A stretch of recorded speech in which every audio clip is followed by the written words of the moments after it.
There's a particular kind of exhaustion that has nothing to do with how much you've slept. You wake up after 8 hours and you still feel it, that low, persistent weight sitting somewhere behind your chest.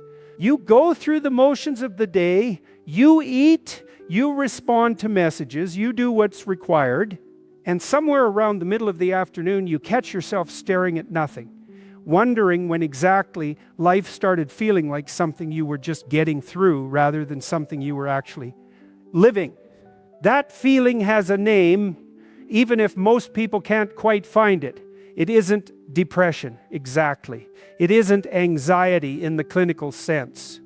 It's closer to a quiet crisis of meaning, the slow, creeping recognition that the life you're living doesn't quite match the life you believed you were building. And the terrifying part isn't the gap itself. The terrifying part is that you're not sure anymore whether you're moving towards something or simply drifting. This is one of the most common and least discussed psychological struggles of modern life. And I want to talk about it seriously because it deserves serious attention. Not the kind of attention that tells you to breathe deeply or write in a gratitude journal, but the kind that actually examines what's happening beneath the surface, what's driving the drift, what's sustaining it, and what it would genuinely take to change course. Let's start with something that might be uncomfortable to hear. Most people who feel stuck in their lives are not stuck because of their circumstances. They are stuck because of their relationship with uncertainty. And those are two very different problems with very different solutions. When we feel directionless, the natural human instinct is to look outward for the explanation. The job market is difficult. The relationship didn't work out. The timing was wrong. The opportunities weren't there. And sometimes, honestly, those things are true. Life does contain genuine obstacles, genuine unfairness, genuine tragedy. Nobody serious disputes that, but the problem is that when we habitually explain our stagnation through external causes, we train ourselves out of the one psychological posture that could actually change things, and that's the willingness to take honest ownership of where we are and how we got here. Think about the last time you felt genuinely stuck. Not just inconvenienced, but truly unable to move forward in some important area of your life. Now ask yourself this: how much of your mental energy during that period was spent analyzing the external situation? And how much was spent examining your own role in creating or sustaining it? For most people, the ratio is heavily weighted toward the external. We become forensic investigators of our circumstances and casual observers of our own behavior. And that imbalance is not accidental. It's protective. It's psychologically easier to study the weather than to admit you built your house on unstable ground. But here's what that protection costs you. Every time you explain your situation primarily through external factors, you simultaneously diminish your own sense of agency. You train your nervous system to experience yourself as a consequence of the world rather than as a participant in it. And once that becomes your default orientation, every new obstacle confirms the story. The world is difficult, people are unreliable, luck is unevenly distributed, all of which may be partially true, but none of which tells you what to do next. The psychological literature on this is fairly clear. People who maintain what researchers call an internal locus of control, meaning they believe their actions meaningfully influence their outcomes, tend to be more resilient, more persistent, more capable of recovering from setbacks, and generally more satisfied with their lives over time. Not because life treats them better, but because they respond to difficulty differently. They ask different questions. Instead of, why is this happening to me? They ask, what can I do about this? And that shift, small as it sounds, is actually a profound reorientation of the self. Now, I want to be careful here because this idea can be misused. The point is not that you are responsible for everything bad that has ever happened to you. That would be both psychologically damaging and factually wrong. The point is that regardless of how you arrived at your current situation, you are the only person with the capacity to navigate forward from it. Responsibility in this sense isn't about blame. It's about authorship. It's about reclaiming the pen. And this is where it gets genuinely interesting, because most people intellectually understand this. They've heard versions of it before. They nod along, and then they go back to doing exactly what they were doing. Why? Why does understanding something so clearly fail to change behavior? The answer lies in the difference between conceptual knowledge and embodied knowledge. You can understand intellectually that you should have a difficult conversation with your partner. You can understand that you should stop procrastinating on the project that matters to you. You can understand that the habit you keep returning to is slowly eroding your sense of self-respect.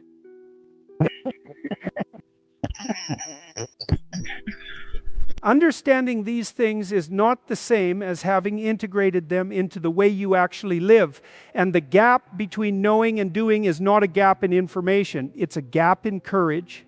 Courage is an interesting word because it's been so thoroughly domesticated by popular culture that it's almost lost its meaning.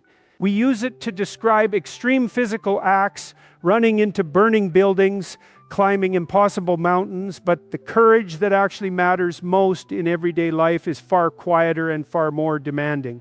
It's the courage to tell the truth when lying would be easier. It's the courage to pursue something that matters to you when the outcome is genuinely uncertain. It's the courage to look at yourself honestly, not with cruelty, but with clarity, and acknowledge the ways in which you have been complicit in your own stagnation. That last one is the hardest. Because self-deception is not a character flaw unique to weak or dishonest people. It's a feature of human psychology.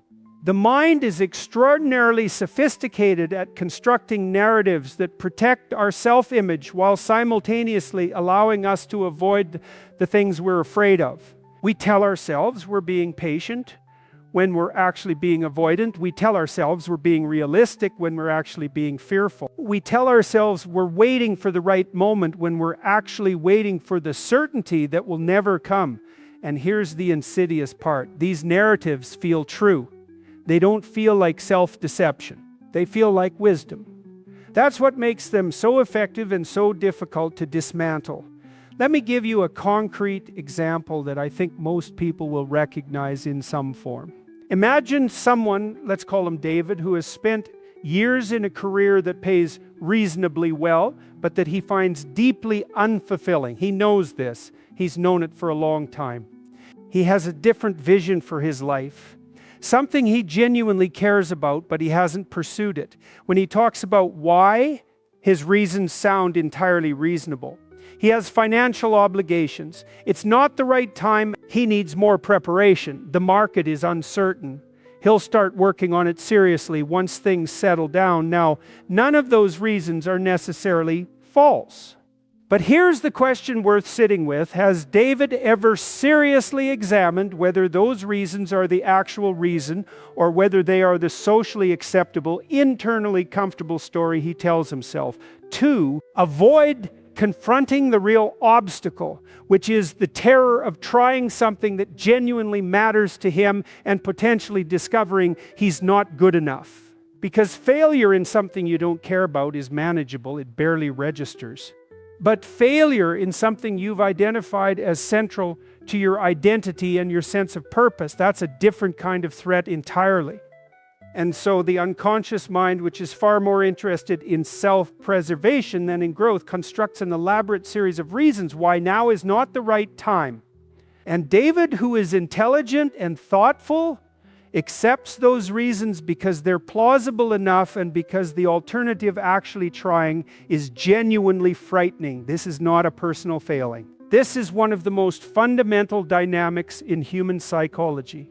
We organize our lives, consciously and unconsciously, around the avoidance of our deepest fears. And the more meaningful something is to us, the more threatening the possibility of failure becomes, and therefore the more elaborate our avoidance strategies tend to be. The philosopher Søren Kierkegaard wrote about what he called the dizziness of freedom, the vertigo that comes not from constraint but from possibility. When you have genuine options, genuine choices, genuine agency, there's a kind of anxiety that comes with that. Because choice implies responsibility. If you choose and it goes wrong, you can't fully blame the circumstances, and that's terrifying in a way that external constraint never quite is. External constraint is painful, but it's clean. Agency is messy. Agency means you might be wrong. Agency means the outcome is at least partially on you. So what do many people do with that vertigo? They narrow their choices. They create structures of avoidance that feel like structures of reason. They trade the anxiety of freedom for the dull ache of unfulfillment, because the dull ache is familiar and the anxiety of genuine attempt is not. I want you to consider whether there's an area of your life where you've made that trade, where you've chosen the familiar discomfort of staying put over the unfamiliar discomfort of moving forward. And I want you to consider whether the reasons you've given yourself for staying put are actually reasons, or whether they're the story your mind constructed to make the avoidance feel dignified. This is not about self-criticism. I want to be clear about that. The purpose of this kind of examination is not to make you feel bad about yourself. It's to give you accurate information, because you cannot navigate towards something better if you don't have an honest map of where you currently are. Self-deception feels protective in the short term, but it's extraordinarily expensive over time. Every year you spend avoiding the thing you're afraid of is a year you spend not building the life that could actually sustain you. And here's something that tends to surprise people when they really think about it. The anxiety doesn't go away by waiting. It doesn't diminish through avoidance. In fact, the longer you avoid something you know you should confront, the more powerful it becomes in your psychology. The avoided conversation doesn't shrink, it grows. The deferred decision doesn't get easier, it gets heavier. The thing you're afraid to try doesn't become less frightening with time. It becomes more mythologized, more enormous, more impossible seeming. Avoidance feeds the monster it's trying to escape. This is one of the central insights of behavioral psychology, and it's also one of the most counterintuitive. Our instinct when something frightens us is to move away from it, and in the short term, that movement away brings relief.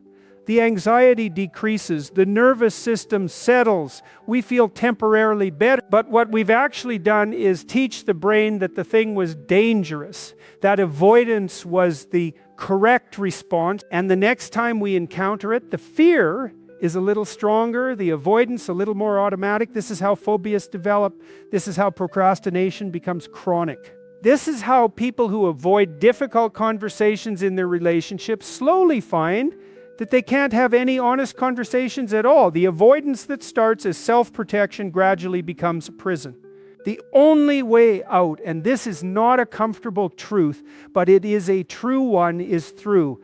Not recklessly, not without preparation, not by throwing yourself blindly at the thing you fear, but deliberately, incrementally, voluntarily moving toward the thing that frightens you rather than away from it. This is what exposure actually means in a psychological sense. Not the elimination of fear, but the gradual discovery that you can tolerate the fear and act anyway. And every time you do that, something shifts.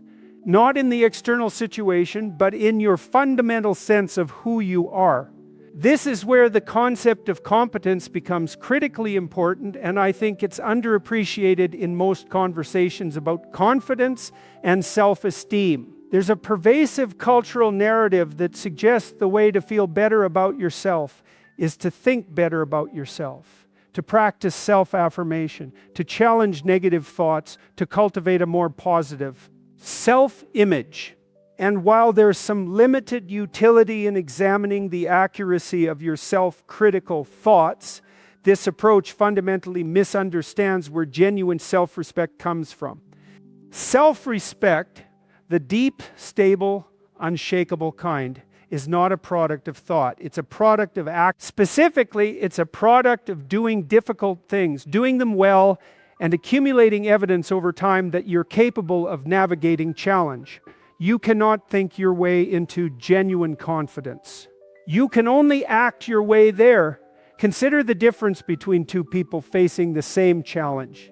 The first person tells himself repeatedly that he is capable, that he can do it, that he believes in himself. The second person says nothing in particular to himself, but simply begins. He starts working on the problem. He encounters difficulty and continues anyway. He makes mistakes and corrects them. He builds something, however imperfect, and then he builds something better.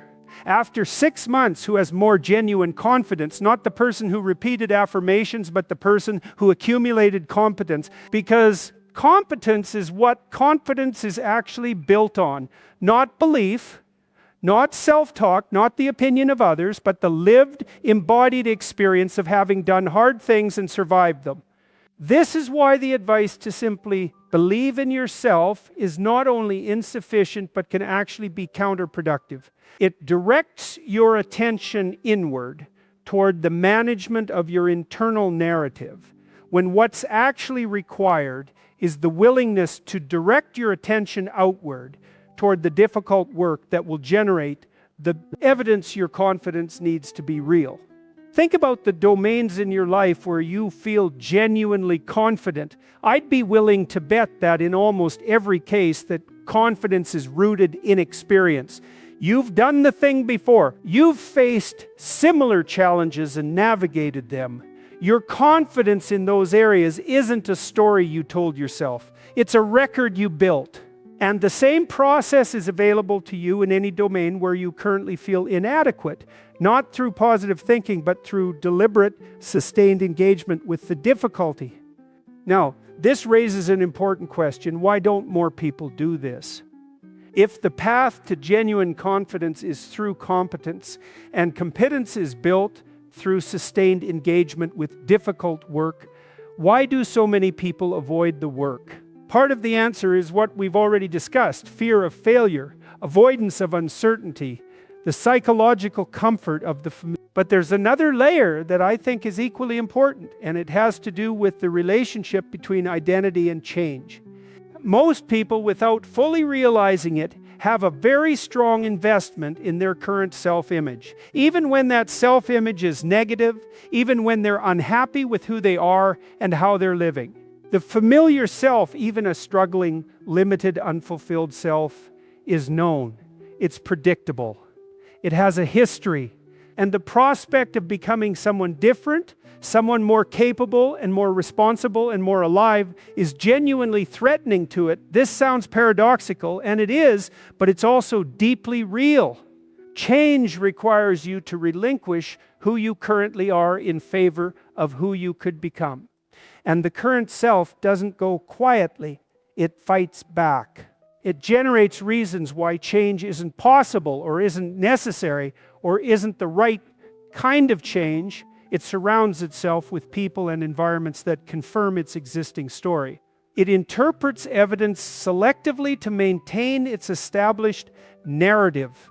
This is one of the reasons why genuine transformation is so rare and so difficult. It's not primarily a problem of motivation or information or opportunity. It's a problem of identity. The question isn't just what do I need to do differently, it's who do I need to become in order to do it differently. And becoming someone different requires a kind of symbolic death of the current self, which is, in the deepest psychological sense, terrifying. The mythological traditions understood this long before modern psychology did. The hero's journey, that ancient narrative pattern that appears in virtually every culture across human history, is fundamentally a story about identity transformation through voluntary confrontation with chaos and danger. The hero doesn't set out to become someone better. He sets out to solve a problem, to answer a call, to face something that must be faced, and in the process of facing it, he is changed. Not because he wanted to change, but because genuine engagement with genuine difficulty always changes you. The modern version of this isn't slaying dragons. It's having the conversation you've been avoiding for 6 months. It's starting the project you've been deferring for 2 years. It's acknowledging the pattern in your relationships that you've been pretending not to see. It's telling the truth to someone else or to yourself when the lie is so much more comfortable. These aren't dramatic acts, but they are genuinely transformative ones. Because every time you voluntarily confront something difficult, You expand the range of what you're capable of tolerating. You extend your psychological territory. You become incrementally someone who can handle more, and that is not a trivial thing. Let me shift for a moment to something that I think is one of the most under-examined sources of human suffering, particularly in contemporary life. And that's the problem of resentment. Resentment is a peculiar emotion. It feels from the inside like a response to injustice, and sometimes it is. Sometimes people genuinely have been treated unfairly, genuinely have been wronged, and the resentment they feel is an accurate emotional response to a real situation. But resentment has a way of persisting long after its original justification has passed. And when it becomes chronic, when it becomes a lens through which you interpret most of your experience, it stops being a response to the world and starts being a way of organizing your relationship to it. Chronic resentment is extraordinarily corrosive, not primarily to the person you resent, but to you. It consumes psychological energy that could be directed toward building something. It distorts your perception of the world in ways that confirm and deepen the resentment. It makes genuine connection with other people nearly impossible, because genuine connection requires a degree of openness and vulnerability that resentment systematically forecloses. But here's what's most important to understand about resentment. In most cases, not all, but most chronic resentment is a signal that there's a conversation you haven't had, a boundary you haven't set, a truth you haven't told, or a responsibility you haven't taken. It's pointing at something you've been avoiding. And rather than confronting that thing directly, you've allowed the frustration to accumulate and ferment into something darker. Think about a relationship in your life, a friendship, a romantic partnership, a family dynamic, a work relationship where you feel some degree of resentment. Now ask yourself, have you clearly communicated what you need? Have you honestly expressed what isn't working? Have you been as direct and as honest as the situation actually required? Or have you been hoping that the other person would figure it out, or waiting for the right moment, or telling yourself it's not worth the conflict? In my experience, resentment almost always has a shadow of unexpressed expectation or unspoken need at its core. We expect something from another person: fairness, recognition, effort, honesty, and when we don't get it, instead of addressing it directly, we absorb the disappointment and let it calcify into grievance. And then we wonder why the relationship feels hollow, or why we feel so alone even when we're surrounded by people. The willingness to have honest, direct, sometimes uncomfortable conversations is one of the most important skills a human being can develop. Not aggressive conversations, not manipulative ones, not conversations designed to punish or to win, but genuinely honest ones where you say what you actually think and feel with as much clarity and care as you can manage. These conversations are difficult. They require you to tolerate the possibility of conflict, rejection, or misunderstanding. But they are the only mechanism through which real intimacy becomes possible. Because intimacy is not proximity. Intimacy is the experience of being genuinely known by another person. And you cannot be genuinely known if you're not willing to genuinely reveal yourself. This connects to something broader about the nature of meaningful relationships. We live in a culture that has become increasingly oriented toward comfort and validation in its social interactions. We gravitate toward people who agree with us, who affirm us, who make us feel good about ourselves. And while there's nothing wrong with wanting to feel supported, the exclusive pursuit of validation in relationships is actually deeply impoverishing. Because the relationships that genuinely strengthen you are not the ones that always tell you what you want to hear. They're the ones that tell you the truth carefully with genuine care. But honestly, a friend who only ever validates you is not really engaging with you.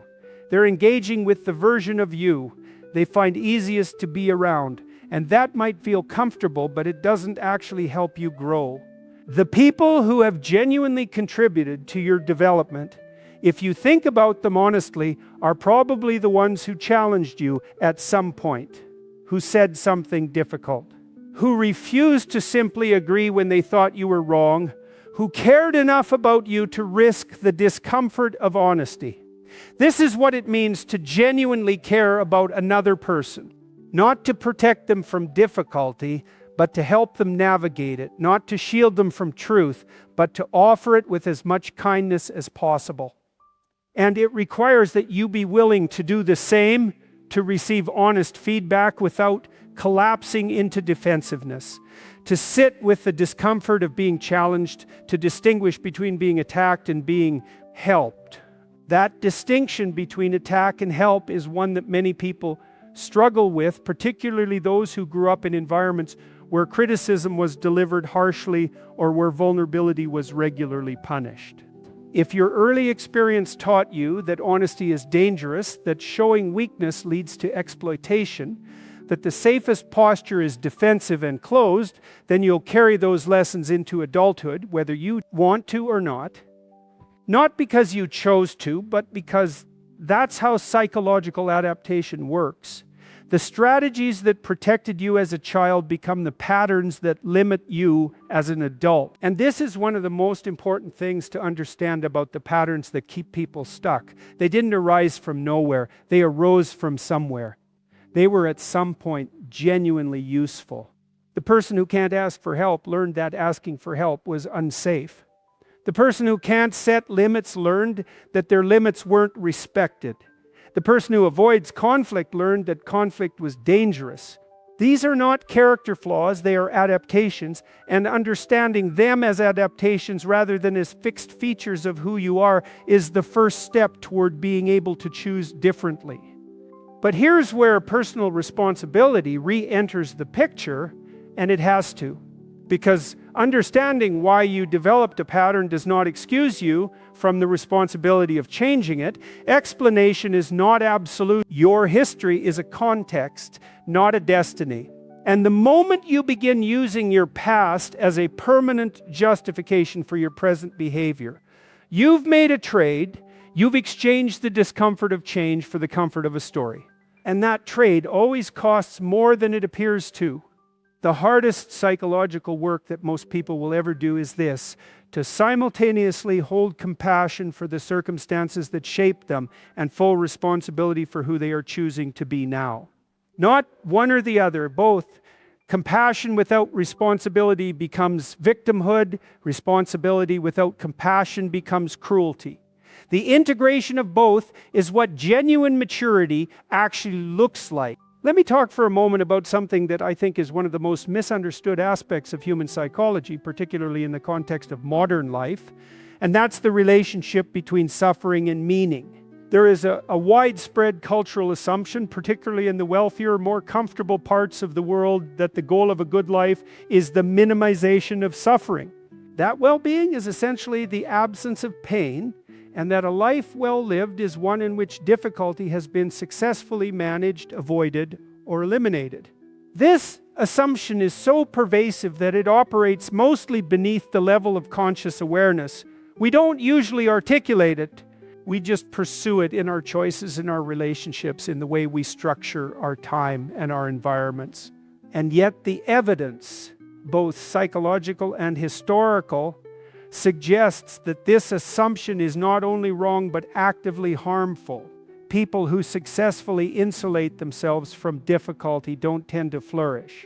They tend to stagnate. They tend to become anxious because a life without genuine challenge provides no evidence of your own competence. They tend to become shallow because depth of character is forged through confrontation with difficulty, not through its avoidance. And they tend to become paradoxically more sensitive to the suffering they do encounter because they've had no practice tolerating it. The psychological research on this is fascinating. Studies on what's called post-traumatic growth, the phenomenon of people becoming stronger, more compassionate, and more clear about what matters to them following serious adversity, suggests that suffering, when it's navigated rather than simply endured, can be genuinely transformative. Not in a naive, everything happens for a reason sense, but in the very concrete sense that confronting genuine difficulty forces you to discover resources within yourself that you didn't know were there. Viktor Frankl, the Austrian psychiatrist who survived the Nazi concentration camps, wrote extensively about this. He observed that even in conditions of extreme deprivation and suffering, the people who maintained the strongest psychological integrity were those who had found or chosen a reason to endure, a purpose. Something that the suffering was in service of, not that the suffering itself was good, but that it could be given meaning. And the act of giving it meaning, of choosing to find purpose in it rather than simply being destroyed by it, was itself a profound act of human freedom. This is a radical idea, and I want to be careful not to romanticize suffering or suggest that pain is inherently valuable. It isn't. But what Frankl and many others have observed is that the human psyche is uniquely oriented toward meaning, that we don't primarily need comfort or pleasure or even safety. What we need at the deepest level is a sense that our lives are in service of something that matters. And that sense of meaning is extraordinarily robust. It can sustain people through conditions that, by any objective measure, should be psychologically devastating. What does this mean for ordinary life? For the person who isn't facing extreme adversity, but who is simply feeling directionless and unfulfilled, it means that the search for comfort is not the same as the search for meaning.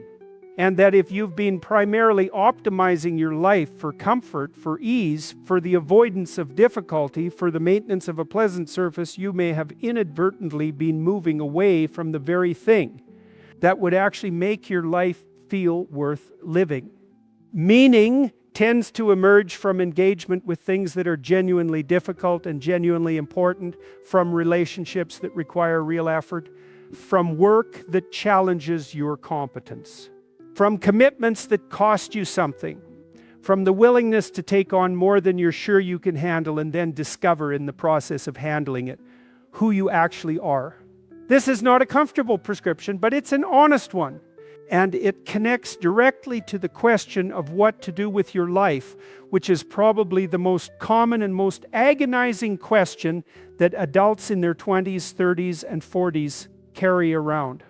What should I be doing? What's my purpose? How do I find meaning? Here's what I think is the most useful thing I can say about that. Purpose is rarely found. It's built. It emerges from sustained engagement with things that matter to you through the accumulation of competence and commitment and the gradual discovery of what you're actually willing to sacrifice for.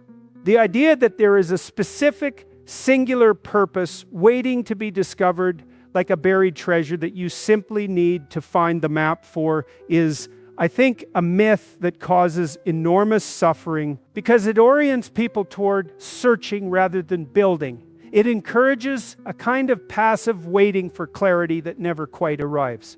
And every year spent waiting for the revelation is a year not spent building the competence and the character that would actually generate genuine direction. Doesn't come before engagement. It comes through engagement. You don't figure out what you care about by thinking about it long enough. You figure out what you care about by trying things, by committing to things, by going deep enough into something to discover whether it actually matters to you. And that process takes time and requires a tolerance for uncertainty that most people find genuinely uncomfortable. So if you're waiting for clarity before you begin, I want to gently suggest that you have the sequence backwards. Begin even without clarity. Commit even without certainty. Go deep into something, anything that seems even partially aligned with what matters to you, and see what you discover. The clarity you're waiting for is almost certainly on the other side of the effort, not before it. Now, as we move toward the end of this conversation, I want to address something that I think underlies almost everything we've discussed, and that's the question of discipline. Not as a performance of self-control, not as a form of self-punishment, but as a genuine expression of self-respect. Discipline, in the deepest sense, is the practice of honoring your future self. Every time you do the difficult thing when the easy thing is available, you're making a statement about who you are and who you're choosing to become. You're saying implicitly that the person you will be tomorrow matters, that your commitments are real, that your word, even your word to yourself, has weight. And this is where it connects to integrity, which is another word that's been so overused, it's nearly lost its meaning. Integrity, in its original sense, refers to wholeness, the integration of what you say with what you do, of what you believe with how you actually live. A person of integrity is not someone who is perfect. It's someone whose internal and external lives are roughly aligned. Someone who doesn't say one thing and do another. Someone whose behavior is consistent whether or not anyone is watching. Most people, if they're honest with themselves, experience a significant gap between who they present themselves as and how they actually live in private. Not because they're fundamentally dishonest, but because maintaining integrity is genuinely difficult. It requires constant effort. It requires the willingness to do the hard thing even when no one would know if you didn't. It requires saying no to things that would undermine your commitments, even when those things are tempting. And here's what's interesting about that gap between the self you present and the self you actually are.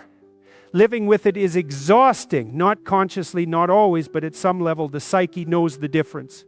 It registers the inconsistency, and over time that inconsistency erodes your confidence, your self-respect, and your sense of your own reliability. Because if you can't trust yourself to keep your commitments to yourself, why would you trust yourself with anything important? This is why the small acts of self-discipline matter so much more than they appear to.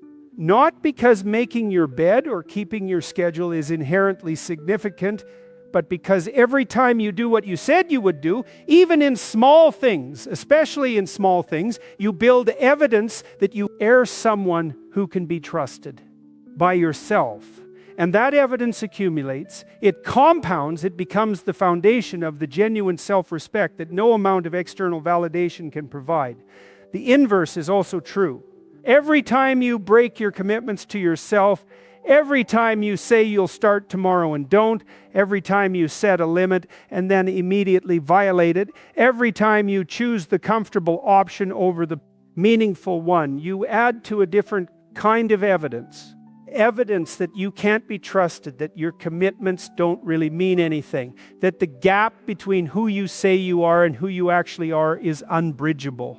And people who have accumulated enough of that negative evidence don't just feel unmotivated. They feel something darker, a kind of self-contempt that they may not even be fully conscious of. A low-grade conviction that they are fundamentally not capable of the life they want. Not because it's true, but because the evidence they've been generating points in that direction. The way out of that is not self-forgiveness alone, though self-forgiveness has its place. The way out is through the slow, unglamorous, deeply meaningful work of beginning to keep small promises to yourself. Not dramatic gestures, not sweeping life overhauls, just one small commitment made and kept, then another and another. Each one rebuilding, brick by brick, the internal architecture of self-trust. This is not a quick process. It doesn't feel like progress for a long time, but it is the actual mechanism through which character is built. Not through inspiration, not through insight alone, but through the repeated, unglamorous practice of doing what you said you would do. I want to close with something that I think is worth sitting with for a while. There is a version of your life that is available to you, not the perfect version, not the version free of difficulty or loss or uncertainty, but a version that is genuinely yours. A life built on honest self-knowledge, on real commitments, on meaningful work, on relationships where you're actually known, a life in which the suffering you encounter is navigated rather than merely endured. A life in which you are, to the degree that any human being can be, genuinely awake to what's happening and genuinely engaged with what matters. That version of your life is not waiting for you to find it. It's waiting for you to build it. And the building begins not with a dramatic decision, not with the perfect plan, not with the resolution of all your doubts and fears, but with the next honest action you take. What would it mean to take one step today toward the life you actually want to be living? Not a comfortable step, not a safe step, but an honest one. A step that moves you towards something you care about, even if you're not certain how it will go. The uncertainty is not a sign that you're on the wrong path. It's a sign that you're on a real one. Because certainty in the domain of meaningful human endeavor is almost always a sign that you're playing it too safe, that you've chosen the familiar over the genuine, the comfortable over the significant. You already know somewhere beneath the noise of daily life what you need to do. Not everything, not all at once, but something, some conversation that needs to be had, some commitment that needs to be made, some pattern that needs to be honestly examined rather than continued. The question isn't whether you know. The question is whether you're willing, and that willingness, that voluntary confrontation with the difficulty of genuine living is not something anyone can give you. It's something you have to choose. Repeatedly, every day, in the small moments that no one sees and that no one will applaud. But here's what I can tell you with genuine confidence. The person who makes that choice, not perfectly, not without fear, but consistently and honestly becomes, over time, someone they can actually respect. Someone whose life has weight and texture and genuine meaning. Someone who, when they lie awake at night, isn't haunted by the gap between who they are and who they could be, but is instead quietly, honestly satisfied with the direction they're moving. That's not a small thing. In fact, I think it might be the whole thing.